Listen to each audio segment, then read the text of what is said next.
So it is Q4 and pretty much every B2B out there has been given ridiculous pipeline and demo targets, probably had some budget taken away from them too. And they're scratching their heads trying to figure out how I'm actually going to hit these impossible targets. I went away and developed a playbook based on what's working for clients, what's working for us, that B2Bs can implement to actually hit those impossible targets. It's based on something that we've also already rolled out ourselves and seen an insane response to. So let's get stuck into it. Got the right ingredients for revenue growth? A pinch of effort and a dash of hope won't cut it anymore. Grab your utensils. You're about to get some high-performing marketing recipes. Welcome to Client Boost Kitchen. Number one, pretty much every B2B needs to stop using native LinkedIn targeting filters. Zero examples of using native LinkedIn filters for audiences and some sort of connection to pipeline and revenue. It just doesn't happen. What you need to do is either switch to a third-party audience or an account list. So for third party, you can use a platform like Primer, for example, or for account lists, you can use Apollo or Clay to build those lists. When I implemented this exact structure for us, so I'll tangentially walk you through the structure that we're running at the moment as well. I actually pulled a list of accounts from Clay, and Clay actually has a really cool AI functionality where it took me about 15 minutes to create the list, and it's a dynamite list. And all I did was ask it to find every B2B SaaS company in the US between 1 million and 100 million in revenue. That was it. Pulled that list from Clay, didn't cost a ton of credit, uploaded it into LinkedIn.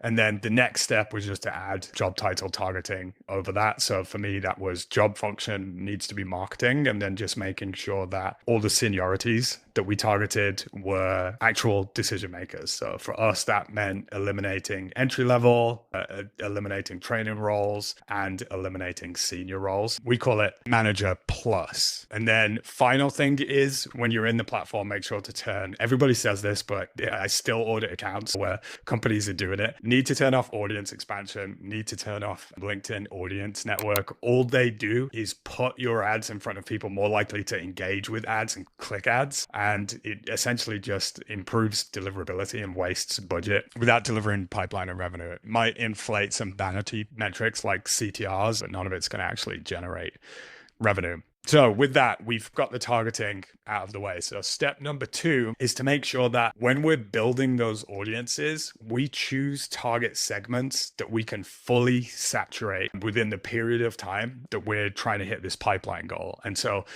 what I would say is a rule of thumb, over a 90-day period, I typically recommend 80% audience penetration and 10 plus frequency. With the fact that this is a playbook to those pipeline and demo targets by the end of Q4, I'd actually recommend a bit lower. I would be aiming for 50% plus audience penetration, still with that 10 plus frequency target, because the frequency is how we build the mental availability and recall that makes this campaign work. And the audience penetration is how we reach enough of the target segment that we can actually get these ads in front of in-market buyers too. And that's where the pipeline and revenue comes from. So for us, we chose B2B SaaS companies. The reason for that is that they're just the segments with the highest AOV and close rates. For us, typically has higher contract value. We have a 60% close rate with B2B SaaS companies versus 40% for the other business types that we work with. And I think the biggest problem that marketers have at this point is that they get something I call audience FOMO. So what audience FOMO is, they're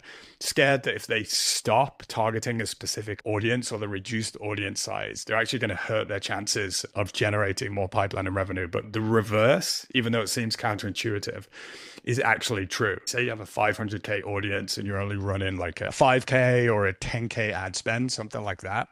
You actually don't end up being able to hit the audience penetration and frequency targets that you need to effectively make that audience work. And so what happens when you shrink to a smaller segment is you can hit those targets, then you actually get the ads in front of in-market buyers, you actually generate demos and pipeline. One huge caveat to keep in mind with this playbook is it will not work if you're unable to hit those audience penetration and frequency targets. That is one of the biggest levers to making this actually actually effective. With that, step 3, list the top 3 pain points for every segment that you decide to target. You can obviously run this playbook for multiple different segments, and I would recommend having different creative and campaigns for each of those segments.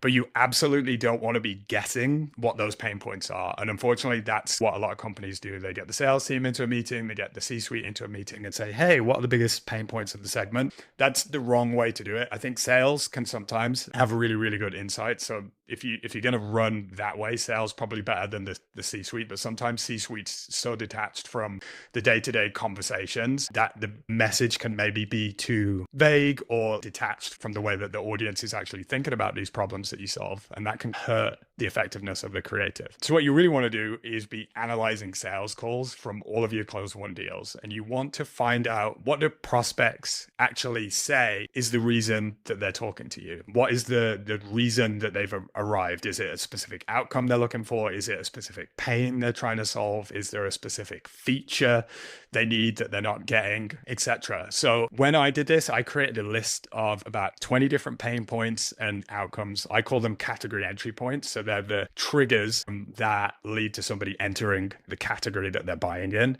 This process is going to be much, much easier if you have a sales call recording tool set up in place. So something like Gong could work. We actually use a platform called Ask Elephant. And then what Ask Elephant does is it provides insanely good call summaries. And so our sales reps will actually add sales call summaries to the relevant HubSpot contact field. And then what we're able to do is extract those en masse and then synthesize that data into what are the most common pain points and outcomes and category entry points. And I really can't overstate enough how important it is to talk to the prospects about the problems they have in the words they use. This is, again, if I come back to what are the most important things to make this playbook actually work, this is going to be one of them. I'm convinced that the number one mistake B2Bs that aren't generating as much pipeline as they'd like is because they're usually obsessed with talking about what they want to talk about. So the message comes down from the top. C-suite says, this is what the marketing message needs to talk about, when actually it should be working the other way around. We should be pulling that information from the market. We should be talking directly to customers. And then what we do is we create content that the audience is desperate to hear. That's really, really central to making this strategy work. So again, if you're going to roll out this playbook but can't put in the time or the resource to be able to do this research, I would say avoid it, because it's not going to work unless this step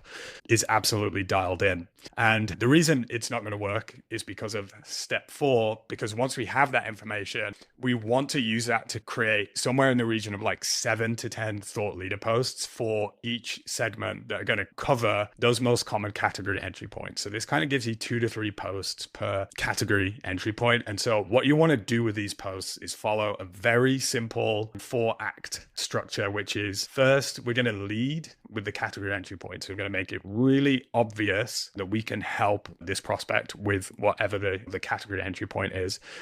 We're then going to show the expected outcome. So what does life look like when this problem is solved? We're then also going to share any points of differentiation that are important for our company. So if they're already exploring options, why should they choose us over competitors? We're going to get this into the copy as well. And then the final thing that we need to make sure we do is position our product as the solution. And this all sounds really, really simple, but you would be surprised how many ads don't do all of those things at the same time. And it's really, really important to do all of those things so that we're creating the right memory structures that make this playbook work. What I mean by that is we need people to read it and at the end of it, understand that you operate in the category that they're buying in right now, or potentially will be buying in the future. You show them how you help them overcome or accomplish whatever that category entry point is.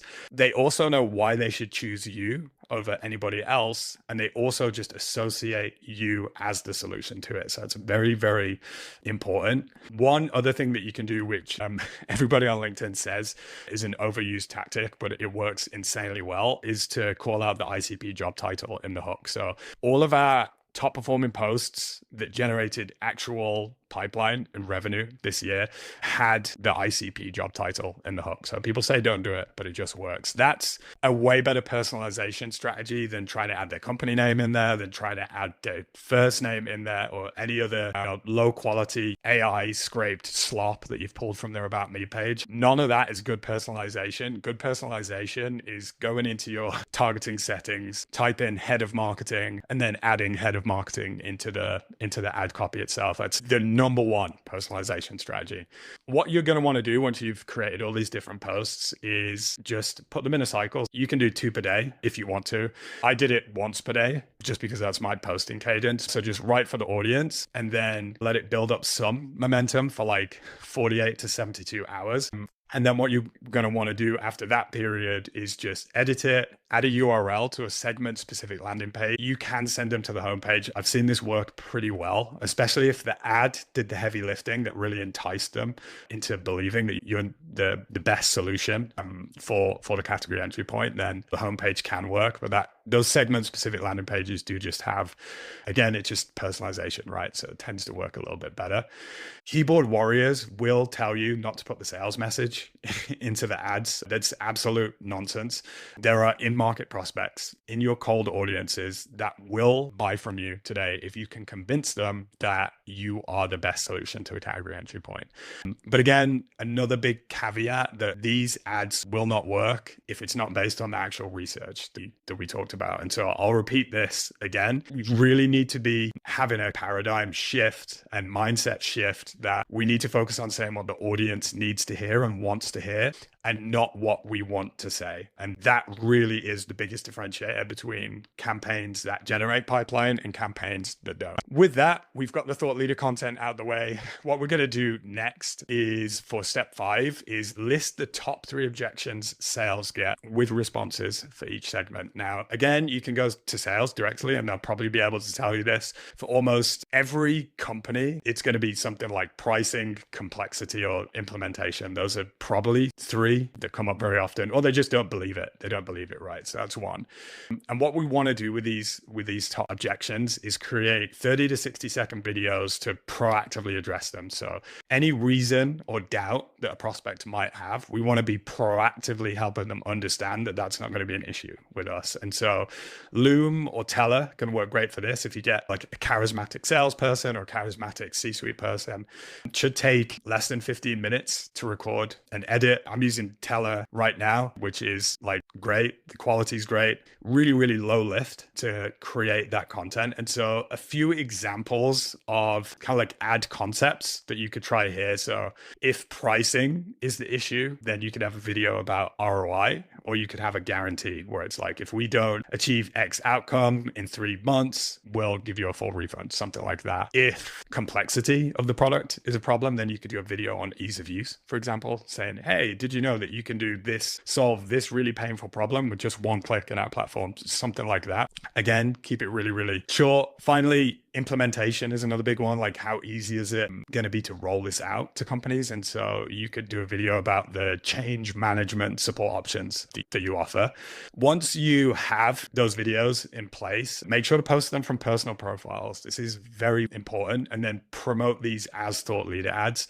We are seeing somewhere in the region of 5 times higher CTR from personal profiles versus company pages. Now, don't hold me accountable, but it's somewhere in that region, and it's a significant increase from personal profiles. So very, very important part of that step. And I think zooming out a little bit, just in general, the more on brand, obviously branded ads are just in general working or not working as well anymore. And anything that's more native, so conversation ads, thought leader ads, is working much, much better. I mean, we've got to a point right now where I'd say probably 80% of our LinkedIn ads content is native formats, and probably moving into 2026, I'm going to get us to a point where it's just all native formats because it just performs so much better. It doesn't make sense to waste budget on heavily branded stuff that just gets ignored in the feed.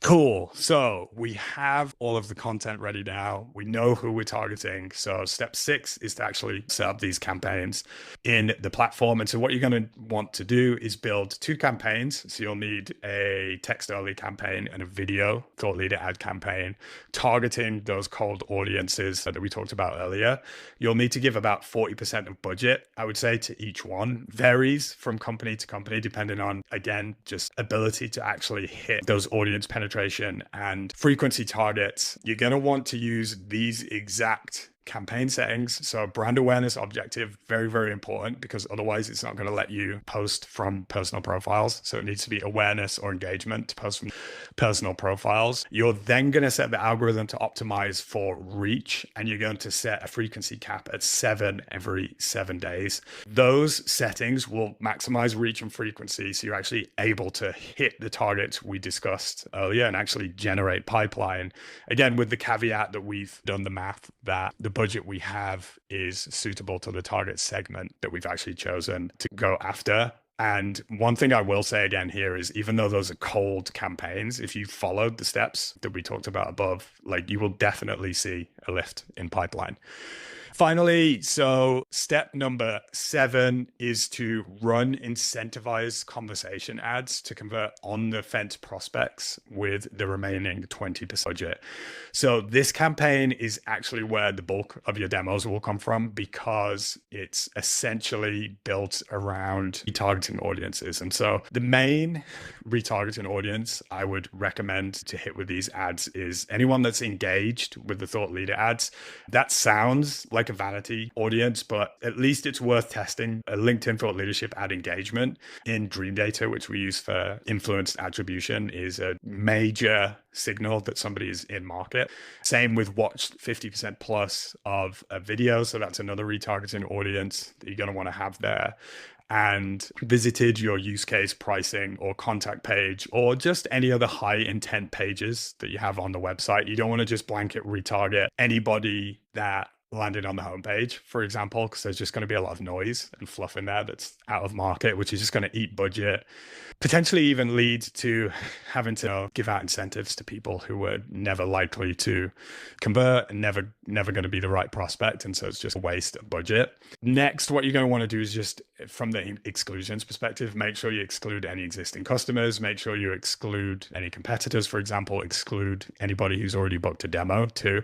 Very, very important. And what you can also do for an extra layer of tightening, so you can really make sure this audience is targeting the right person, is add those ICP criteria as well. So you can make sure that they also need to be within that company list, and they also need to be in the job function that you're going after, or the seniority that you're going after as well.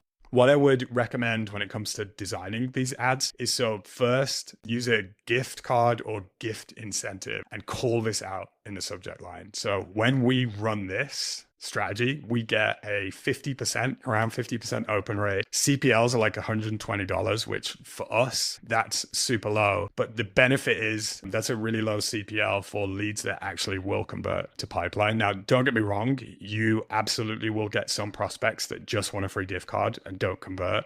But when you actually do the math of what net kind of cost per acquisition or cost per SQL ends up being here, it often can actually be lower than some of the other campaigns that you run. So I wouldn't use like percentage of demos converting to closed won or pipeline as the main indicator of success here. I would use what's the cost per acquisition down the line. That's super important.